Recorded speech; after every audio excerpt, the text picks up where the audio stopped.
So in this video, what we're going to do is we're going to start discussing the behaviors of our polynomial parent functions. A parent function is the simplest form of any graph.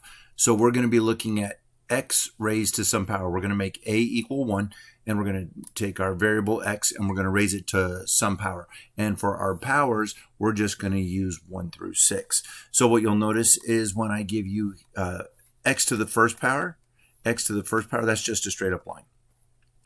X to the third power, what we've got going on here is, remember, this is a continuous function because I can draw it without lifting my pencil. The value of this is always increasing as I go left to right on the x. Even though it looks like it gets flat here, it never really gets completely flat. And right here, that point in the middle, if you remember, is called our point of inflection. That's that point right there. That's where we kind of take that bend. What's really cool about both of these graphs, x to the third and x to the fifth, where we have our point of inflection, is we can take some value right here. This point is going to be a negative x because we went to the left and then we went down negative y. Well, when we look over here on the positive side of our graph, we're going to have a corresponding point x, y. Same with to the fifth. We're going to have right here, we'll have a point negative x, negative y, and then over here we will have the value x, y. That's because these odd functions, the first, the third, the fifth, they are symmetrical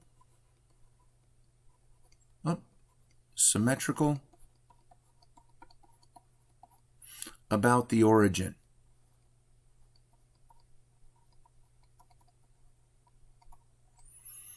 And because what's really cool, and then what's fun to know about these as well, is if I give you the function, I've got the function f of x equals x to the third or x to the fifth, whatever.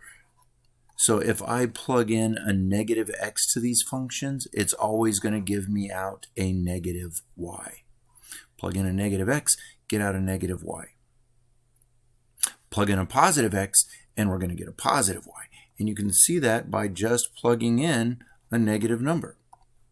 So if we take this function and I plug in a negative 2 raised to the third power is negative 8. And if you plug in a positive 2, you're going to get out a positive 8. So kind of cool. Now they look like they're the same, but what I've done is I've mapped a couple of these powers over on Desmos. Let's take a peek. And what you can see is x to the third is this black graph right here. You can see as the power of the exponent increases, this, for lack of a better word, I'm going to call it a flat spot, but it's never flat because these graphs are always increasing. What happens is the flat portion gets longer, but the lines on the end get steeper. This is x to the third, and this is x to the 15th. And you can see that on the positive end as well. We're less long, but here's my x to the third. And then here we get x to the 15th, much steeper. Kind of cool. Not kind of cool. It's very cool. So just wanted to give you a look at what that looks like in the difference. Well, what if we're even powers? Well, even powers, you can see, make the same shape. Roughly, again, but again, the higher the power, the flatter this gets, and the steeper my sides get. So we've got x squared, x to the fourth, x to the sixth. You can see what their end behavior is. And we'll talk about end behavior here in a minute. What's fun about these is I can give you a point, negative x, positive y, and over here we'll have positive x, positive y. That's because, that's true for all of these, because these are symmetrical about the y-axis.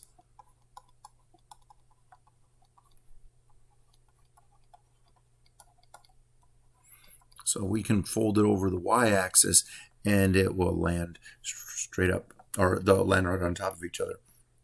And what's fun, again, is if I plug in a negative x, what will happen is this will give me a positive y out because they're even powers. If I raise a negative to an even power, it becomes positive. So, and you can see that if we, let's say we choose this value, x to the sixth. and we plug in a positive 2, well, we're going to get out a positive 64. And if I plug in a negative 2 into x to the 6th, we're still going to get out a positive 64. And you can see that that's what that's meaning right there. Alrighty. So let's talk about the basic behavior, the general behavior of our basic polynomial functions. Polynomial functions in regard, let's talk about continuity, domain, range, and behavior of the intervals. So what we're going to say is what the graph looks like. Of course, all of these polynomials are continuous over negative infinity to positive infinity. We never lift up our pencil when drawing the graph. So our polynomial functions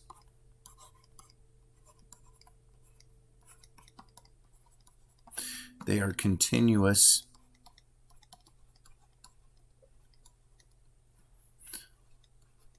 over negative infinity to positive infinity. They are always, every element of the domain kicks out a real number. Now, for my domain, the domain is what inputs. What can I input that will give me a real output? So every polynomial has a domain of negative infinity to positive infinity because I can take any number and raise it to a power.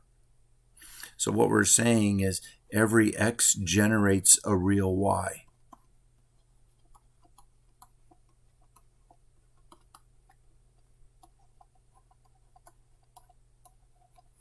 Boom.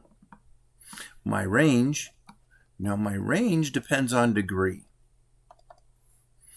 If we have an odd degree, 1, 3, 5, 7, 9, etc., my range, the outputs, my y values, are going to be from negative infinity to infinity. And if you look at the odd number graphs, you can see they go from the bottom all the way to the top with no skipping.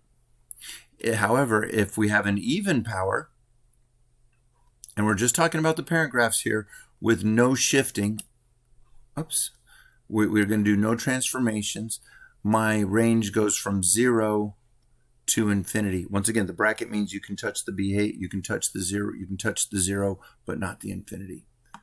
My end behaviors. End behaviors are what happens at the extreme ends of the graph. When you plug in this negative infinity, what does y do? Well, for the odd functions, the end behaviors, as I go left, the graph goes down. And as I go right, the graph goes up. For my even exponents, as the graph goes left, we raise a negative to a power, it becomes extremely positive, and a positive raised to any even power becomes even more positive. And then we wanted to talk about increasing and decreasing.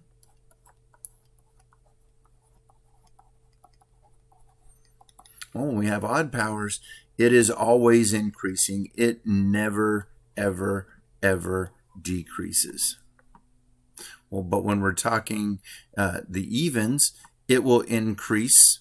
If I have an even power, it will increase from 0 to infinity, and it decreases from negative infinity to 0. Now remember, increasing and decreasing intervals, these are the x values. What do I plug in where y goes up?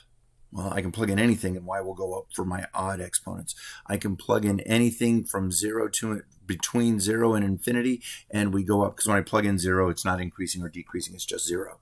And which values of x make my graph decrease? Any x value between negative infinity and 0. Any negative exponent will, as we go to the right, get smaller and smaller returns. Alrighty, so I just wanted to talk about that real quick, and then in the next video, we're going to talk about our transformations and what those do. So if you have any questions, make sure you come in and ask me. Have a great one, everybody, and I'll see you when I see you.